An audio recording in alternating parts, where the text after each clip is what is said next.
More death and destruction in Yemen as Saudi Arabia continues to bomb its southern neighbor. In a fresh wave of attacks, Saudi warplanes target the district of Aqiq in Sada province, killing at least 18 people, including women and children.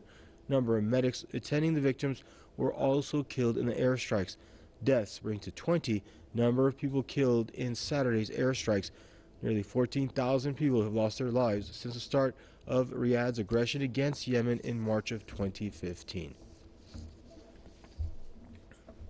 Activist and political commentator Mimi Allaham says war against the Yemeni people has been comparatively a silent one aimed at serving the interests of U.S. and Britain.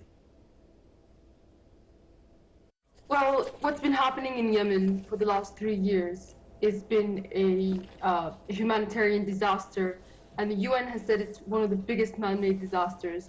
The bombing of Yemen by Saudi Arabia has been indiscriminate, relentless, and basically a war crime.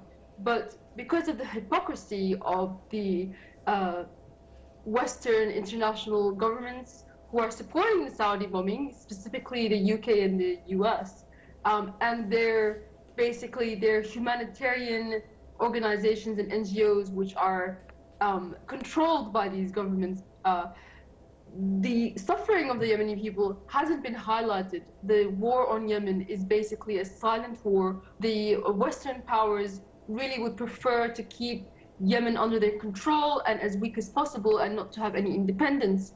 And so the basically, ironically, while the US is constantly trying to create regime change in countries where there isn't any US hegemony, in Yemen in particular, when it was trying to reject US and through its proxy Saudi Arabia, they were trying to reject US hegemony,